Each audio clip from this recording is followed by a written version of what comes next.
Hello, lovely people. I think this time I went a bit over my head.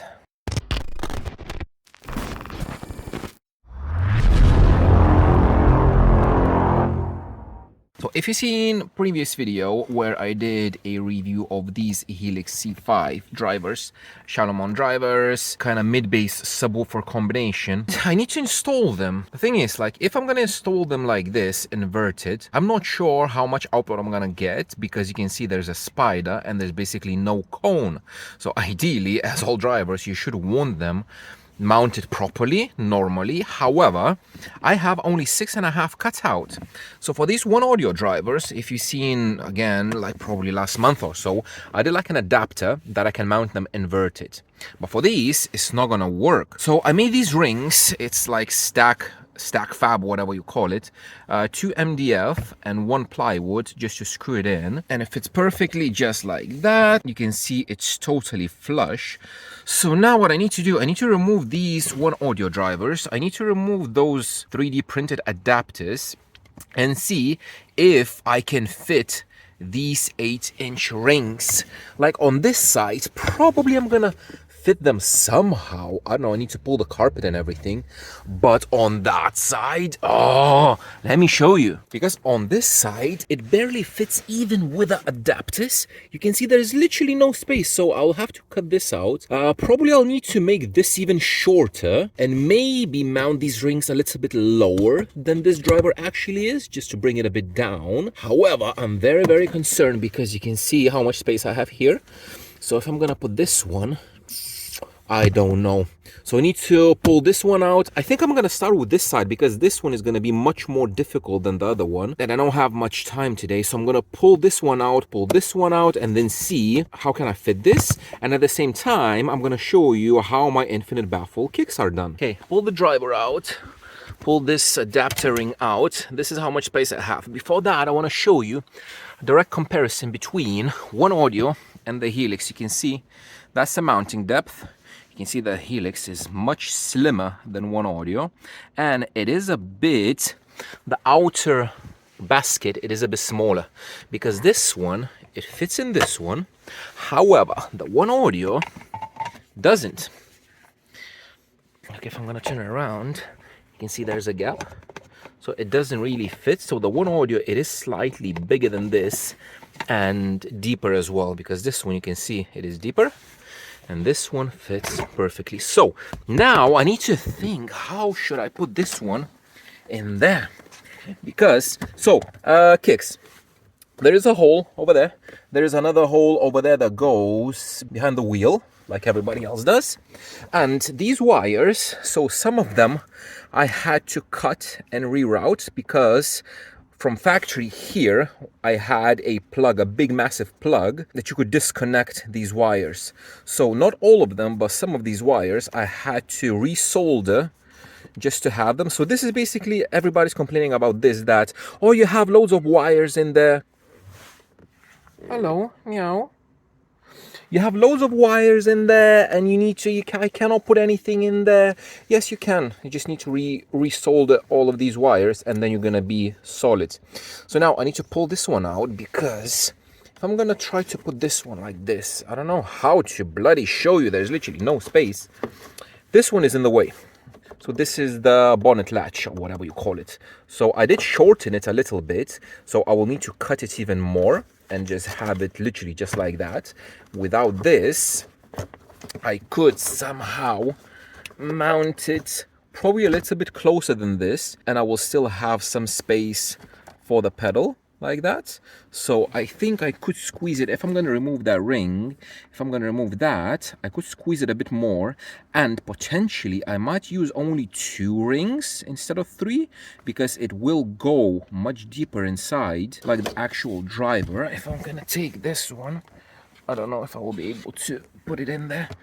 Ooh, just like that. Just like that. Come on, come on.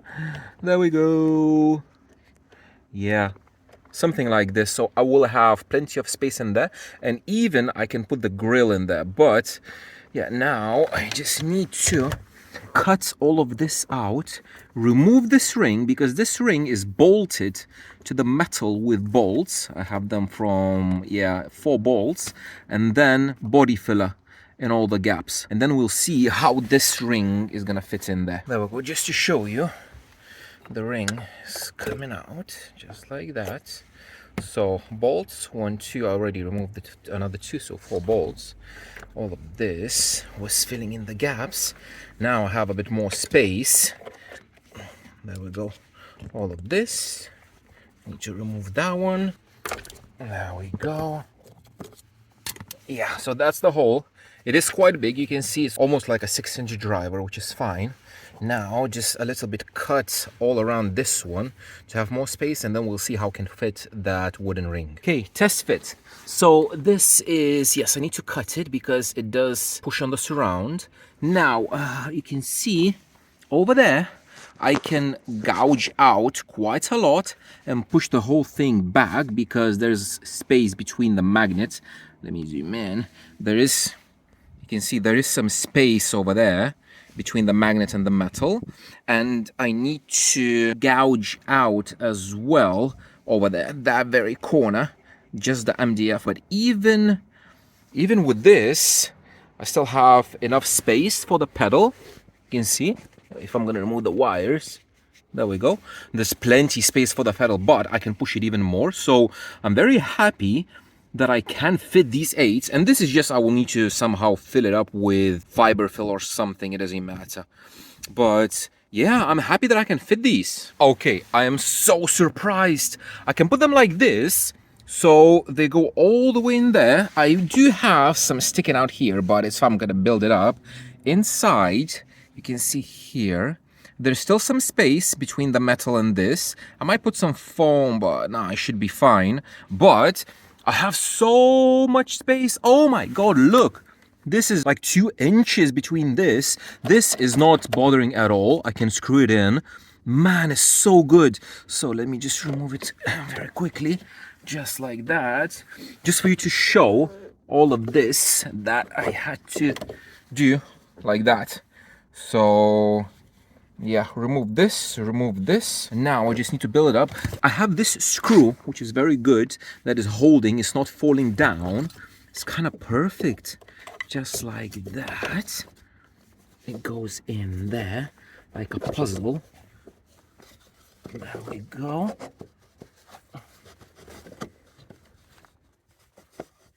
Something like this. It is a bit angled, but it's fine. It doesn't really matter, but it fits. Everything fits. So now I just need to figure out how to mount this wood to the metal. Might use some brackets or something like L brackets and just bolt it in maybe 2 or 3 places. And then with fiber fill and wood, just build up all the way around it, and it's fine. And then this plastic thing that I have here, which is gonna be, which side is it? It is this side, so we'll just need to cut even more, but I don't care how it looks like. I literally don't care how it looks like, as long as it works, it's functional, and I will have good results.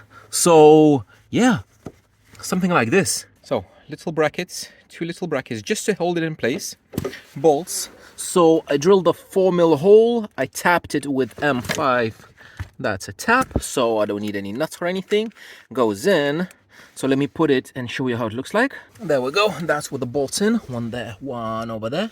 And it is already rock solid. So the plan is, because I have big gaps, I was thinking to use the body filler, but the gaps are too big. So I'm thinking now to put some expanding foam. Like in these smaller gaps, I'm gonna put some adhesive, maybe construction adhesive, or the expanding one, the one that I use for wood, PL glue or whatever it's called.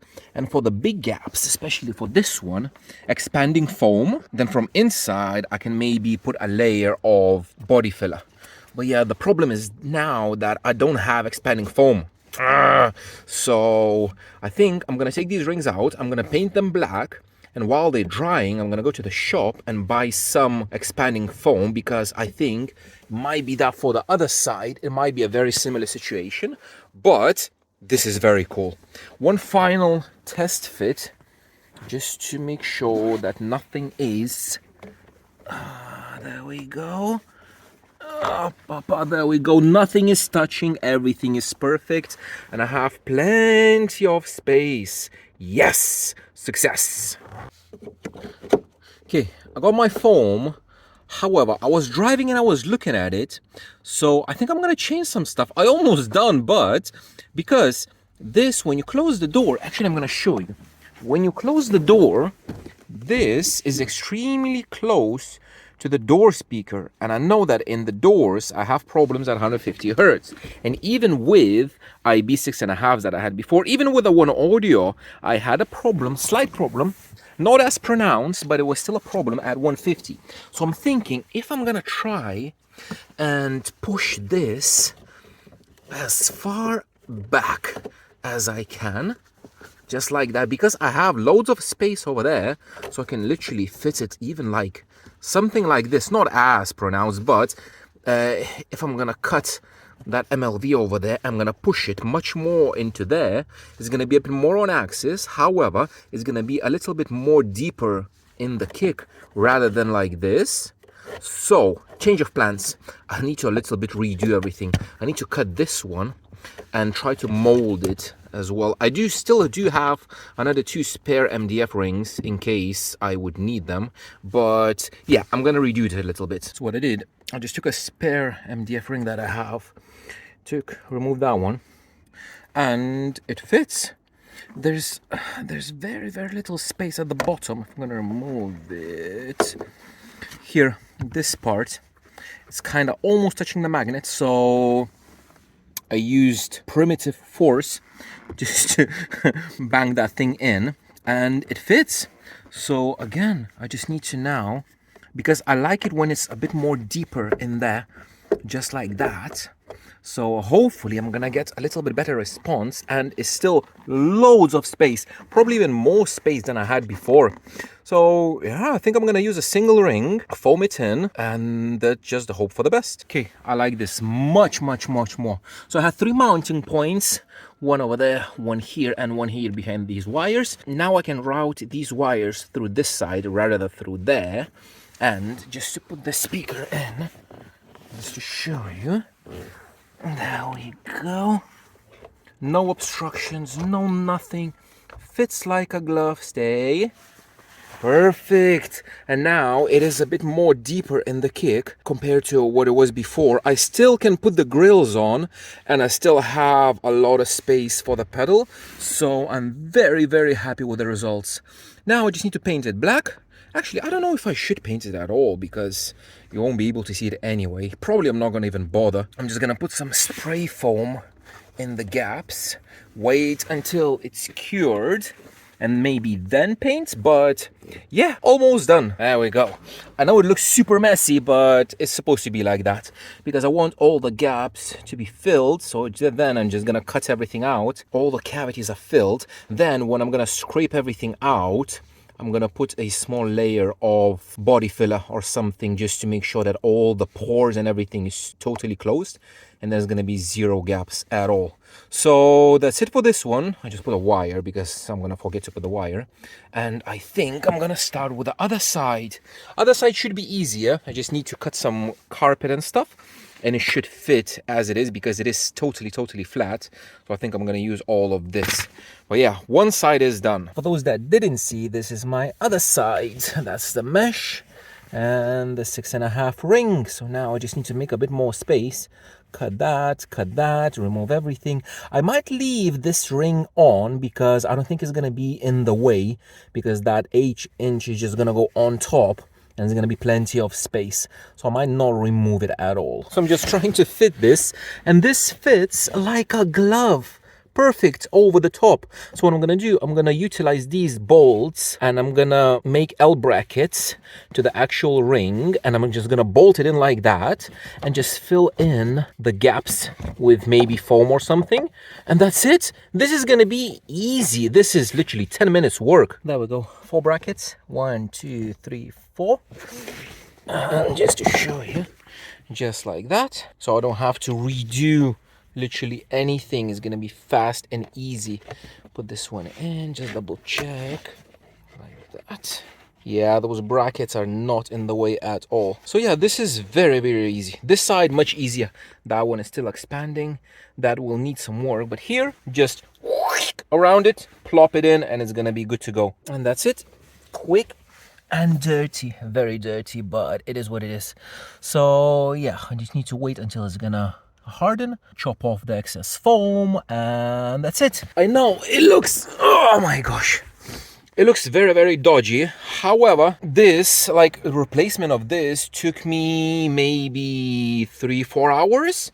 And that's it. So like, if you have your holes cut already, people say like installing kicks takes ages. Yeah, like if you want to do it very, very nice, if you want them to look very nice, then yes, it takes time with the beauty panels, with all the meshes and everything. But with this, 2-3 hours, the rings are in. Then I'll just need to chop off the excess foam, paint everything black, put some fiber fill and that kind of stuff, and that's it. I have my kicks ready, and in case I will want to change anything, it's just much easier to rip off the foam because it will be solid. Like structurally, it's going to be solid because that foam, when it hardens, is really solid. So I know I'm not going to have any problems at all. Now I'm going to leave it for the night because it's already getting dark, and tomorrow I'm going to continue, and probably tomorrow I'm going to finish it. Okay, so it's the next day. It's morning. It's a little bit frosty tonight. Yeah, it was very, very cold. I just want to see. Last night, I couldn't fall asleep, so I decided to kind of do something. So I cut out all the foam and everything, and I lined everything inside with a body filler, so you can see all the gaps where the foam is, where everything is lined, so it's airtight. And I did put a layer of black paint. I was thinking to maybe paint the inside as well, but I think the body filler did quite a good job, so it's going to be totally fine. So now the only thing is you just need to mount them and see. Yeah, you can see after yesterday, I'm a bit snuffling because I think the little one brought stuff from school, and yeah, the other side as well. It's too dark to focus. There we go.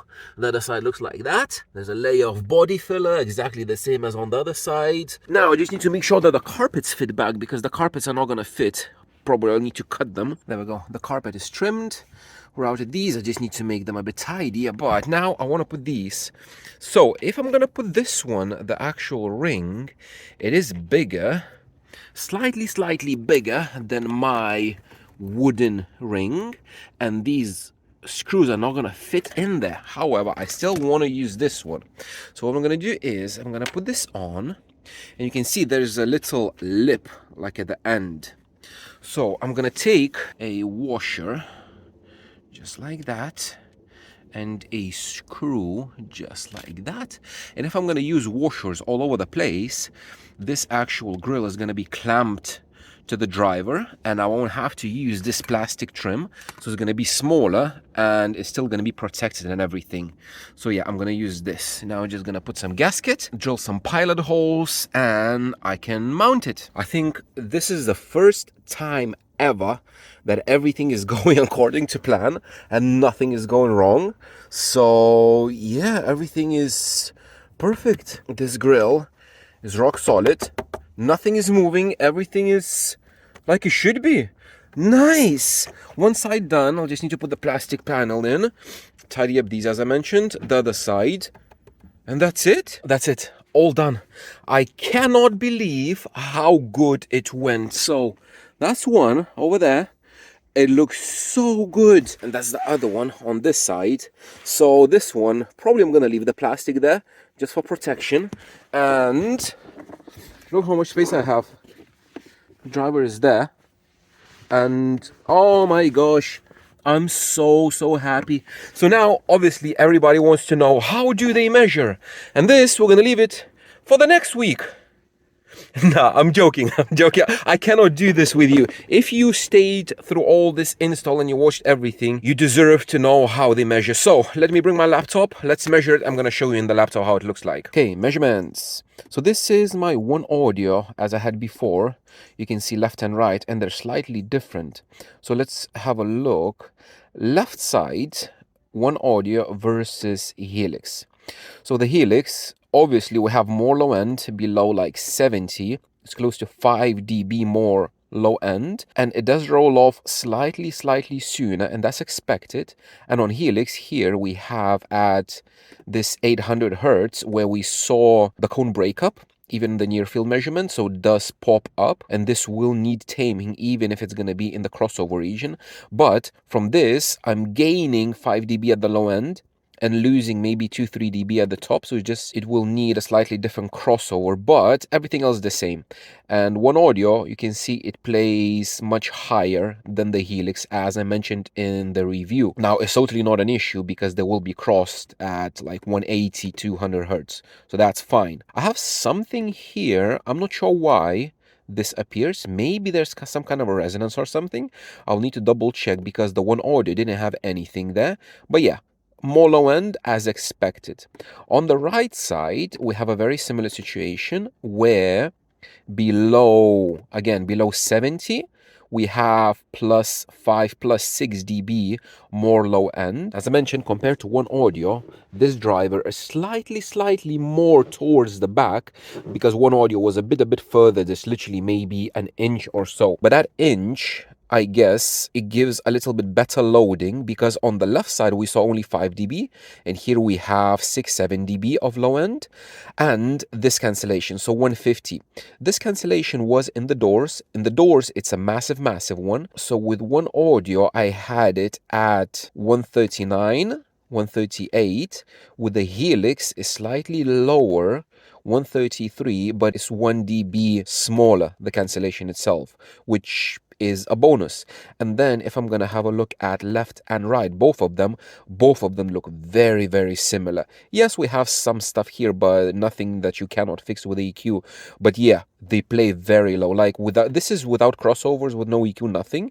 And you can see they play down to 40 hertz, maybe 45, kind of flat-ish. And obviously below 40, it's not the driver, it's the cabin that doesn't give any gain. So yeah, plus 5 dB on the low end. I'm very happy with it. And now you know, Helix is going to give you more low end as expected and none of the top end that One Audio has. So in my specific case, where I need this driver to play only mid-bass from 50 to 180, I think for me the Helix is gonna be a little bit better than the One Audio. Not that One Audio didn't do the job, it did a perfect job, but this is just gonna play the actual intended range and I can really push it because now I can feel that I have rattles where I never had them before because there's so much energy at this lower end. So yeah, that's it. Thank you very much for watching, guys, and I will see you in the next one.